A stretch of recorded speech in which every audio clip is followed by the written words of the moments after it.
Bagarre bagarreuse. Waouh, débrief PFL Paris, soirée de malade mental. Soirée très épineuse. Soirée de dingue, le public était chaud, une salle blindée là, Bercy blindée. Franchement, ça fait... Bah, franchement, t'avais tout le monde. Ça fait les frissons. C'est un truc de dingue. T'avais tous les fans et t'avais aussi, t'avais tous les grands boxeurs. T'avais des grands noms de la boxe comme Oumiya, Sofiane Oumiya, comme Brahim Asloum. T'avais des gens du showbiz, t'avais des footballeurs professionnels. Bref, t'avais vraiment... quand même. Pas cette fois-ci. Mais bon, il y avait vraiment beaucoup de monde. Ouais, et respect aux deux combattants et surtout à Baki parce que je pense que combattre devant 20 000 personnes et au début quand il rentre, subir toute cette pression. Et franchement, il n'a pas dévié du game plan. Et pour ça, voilà. Chapeau. Et donc, du coup, le game plan. On rentre dans le dur. Baki, franchement, ce premier round, il le gagne. Hein. Tout le monde l'a vu. Personne ne peut dire le contraire. Très bien maîtrisé. Il a été défensif. Il attendait que Doumbé rentre. Et s'est pas jeté. Et Doumbé, à chaque fois qu'il a envoyé le low kick, il l'a saisi, il l'a amené au sol. Ouais. Le premier, tu vois qu'il le saisit, qu'il l'amène au sol. Tu te dis, bon, voilà. C'est pas un coup de chance d'ailleurs. Il s'est travaillé, il l'a réussi. Moi, ce qui m'étonne, c'est que Doumbé, qui a ce professionnalisme, qui a cette expérience, refasse la même erreur, juste un peu de temps après, à remettre un low kick qui n'est pas franc. Tu vois ce que je veux dire? C'est pas après un enchaînement, et il l'envoie seul, il le masque pas, il n'y a pas de déplacement. Je pense que c'est pour amener de la boxe après. Pour amener sa boxe, pour juger la distance et amener sa boxe. Je pense qu'il fera plus l'erreur. Parce que voilà, il apprend aussi le métier du MMA, parce que voilà, je pense qu'il vient pas de là. Et là, pour le coup, on sait qu'il vient pas de là, c'est pas je pense, on sait qu'il vient pas de là. Mais voilà, pour le coup, je pense qu'il fera plus cette erreur-là. Et d'ailleurs, il l'a pas faite au deuxième round. Non, c'est vrai. Il l'a complètement. Pour finir sur le premier round, effectivement, Baki, il a très bien. Très bien amené au sol, même s'il n'a pas réussi à maintenir, je pense, comme il voulait, Cédric, qui cherchait vraiment à se relever très très rapidement. Et c'était une belle guerre pour le maintenir au sol. Mais Baki prend le premier assez largement pour moi. Quoi, pour le coup. Et en plus, Doumbé non plus n'a pas du tout négligé ce combat. Quand tu vois qu'il s'est préparé avec Karl Amoussou, un judoka, un spécialiste de la balayette, on sait que Baki aime bien en mettre, il en met tout le temps. Là aujourd'hui, il n'en a pas mis. Il n'en a pas mis parce qu'il faut être au corps à corps pour mettre de la balayette. Quoi. Là, il n'a pas eu trop l'occasion. Je pense que dès qu'il a posé les mains sur Cédric, c'était de l'amener au sol. Quoi. Bon. Là, on a vu les côtés entre guillemets positifs de ce premier round. Mais il a donné des petites clés pour battre Cédric, je pense. Pour le coup, Baki a donné des petits tips dans un game plan qui peuvent faire basculer. Soyons honnêtes, aujourd'hui, si Baki avait un meilleur sol, est-ce qu'il n'aurait pas pu finaliser Cédric dès le premier round? Parce que un sol à la Abdul, tu veux dire? Après, peut-être pas aussi fort qu'Abdul au sol, mais voilà, peut-être un sol un peu meilleur parce que tu te dis, à un moment donné, il a une position quand même dominante et il n'en profite pas. Après, Doumbé donne tout pour se relever. Hein. On le sait que voilà, quand tu donnes tout pour te relever sur de l'explosivité, est-ce que tu te crames pour garder le mec au sol, ou alors tu le laisses se relever et tu sais que tu vas l'user aussi en le ramenant au sol plusieurs fois. C'est vrai qu'il y a eu beaucoup de dépenses d'énergie, je pense, de Baki pour la lutte dans le premier round. Et peut-être dans le deuxième, ça a baissé un peu et ça joue un peu en sa défaveur aussi. Quoi. Et c'est vrai, pour revenir à ce que tu disais, c'est vrai que Doumbé, au sol, il maîtrisait bien quand même les mains. Il tenait bien les... bien sûr. Il a lâché pas, les mains de Baki, il a lâché pas. Et c'est vrai qu'il est très puissant aussi, Doumbé. On ne dirait pas comme ça par rapport, mais il est extrêmement puissant. Et en effet, deuxième round, ce qui est drôle, c'est que c'est un peu l'opposé du premier round. Ça veut dire que le premier round, ça s'est passé au sol. C'est Baki qui a emmené Doumbé au sol. Et ce deuxième round, c'est Doumbé qui maîtrise la cage, c'est lui qui est au centre. Et finalement, c'est lui qui chasse... Qui chasse Baki qui se laisse pas cadrer non plus, quoi, je trouve. Et après, est-ce que Baki, dans le deuxième, il s'est pas dit... il s'était dit... il se dit combattant complet. Donc est-ce que je vais pas essayer de rivaliser justement avec Cédric au deuxième, vu que j'ai pas pris ce fameux punch au premier, et que, voilà. Après, c'est ce que nous dit aussi Cédric, tu vois, après en conférence, c'est qu'il nous dit que moi je voulais pas le mettre KO au premier, je voulais simplement qu'il se dise c'est bon, c'est passé, la foudre est passée et je vais relâcher. Mais après, c'est vrai qu'on le voit au deuxième round, à un moment donné, il essaie de saisir Cédric, et il se prend un contre. Il est un peu, il remonte très vite, mais voilà, il est touché. Il y a quelques coups qui commencent quand même à toucher, et on sait que les coups de Cédric font extrêmement mal. Pour en avoir discuté avec ses sparring partners de la Hatch, ça fait extrêmement mal. Et je pense que oui, qu'il a été touché. Et, pour la première fois d'ailleurs, regardez bien les combats de Baki. Baki a tendance à rouler, à avancer sur ses adversaires, à mettre une intensité, à ne rien lâcher, à partir à des guerres. Là aujourd'hui, on a vu un nouveau Baki. Un Baki qui va pas à la guerre, un Baki qui sait pas, déjà qui ne marche pas sur son adversaire. Ça prouve que son adversaire, voilà, c'est Doumbé. Fallait se méfier aussi. Il y a du talent. Après, on l'a vu sur quelques combats quand même. Arès où il marquait ses points, il reculait, il se jetait pas non plus, mais, Mais c'est vrai qu'il est plus dans la marche en avant, quoi.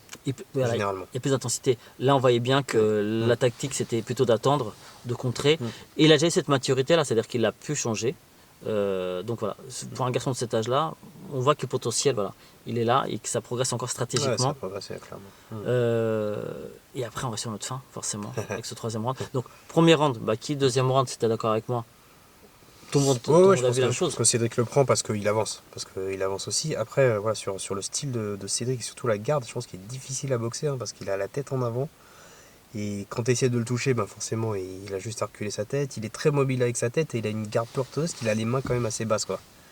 Donc ça, ça doit être particulier à boxer. Quand tu fais du MMA, tu n'as pas trop tendance à combattre quelqu'un qui est aussi fort en striking. Ouais, c'est ça, en Donc, fait. ça doit stabiliser quand même. Ça stabilise, quoi. Ouais.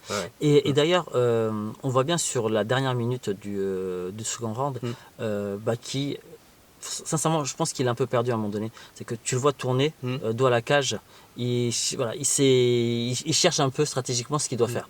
Il n'arrive plus à aller le chercher, il n'arrive pas à l'emmener au sol. Au niveau de striking, il ne touche pas non plus. À voir si c'est stratégique ou pas. Il se dit qu'il reste moins de 30 secondes dans le round. Est-ce que je me crame pas à tenter une amenée au sol et repartir plus fort au troisième aussi?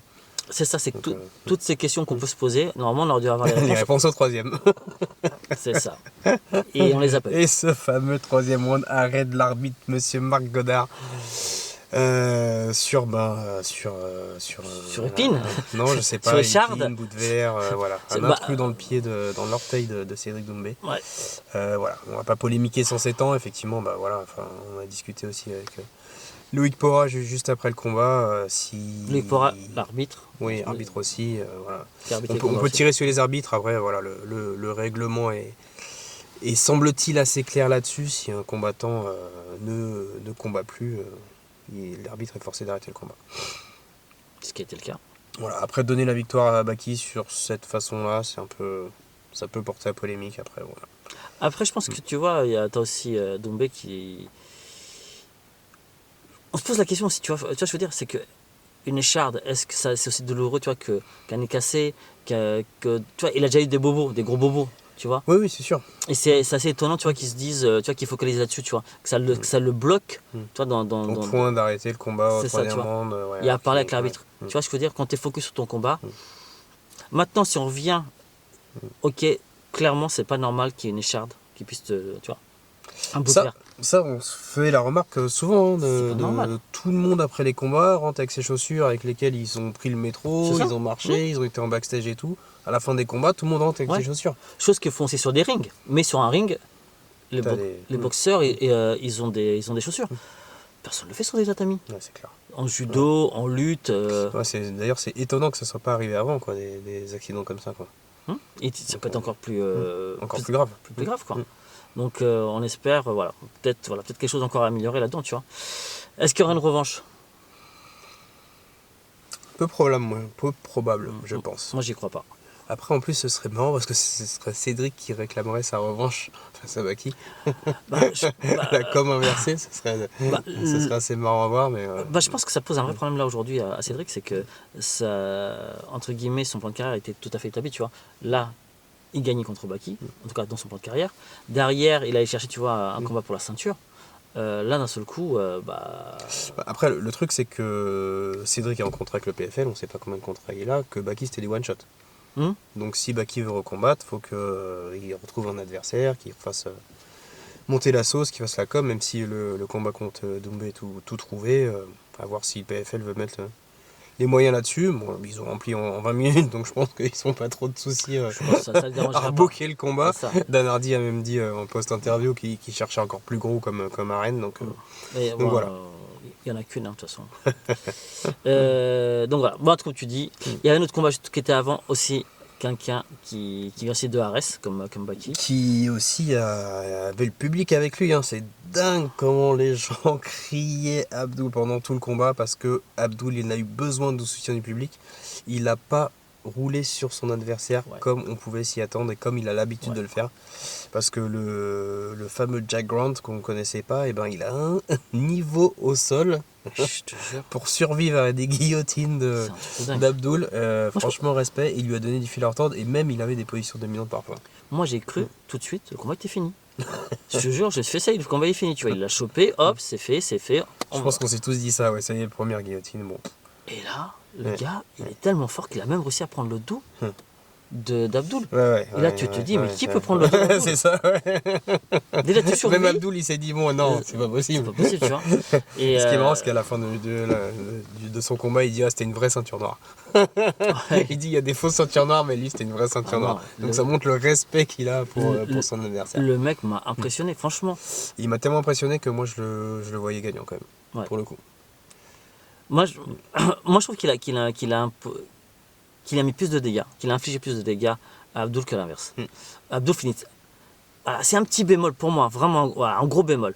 C'est que je trouve dommage que Abdul s'est réveillé sur les 10 dernières secondes du troisième round. S'il se réveille 15-20 secondes avant, t'as l'impression qu'il peut peut-être le finir. Tu vois, un peu comme à l'époque contre Karl Amoussou. Tu sens qu'il y a cette possibilité-là de le finir.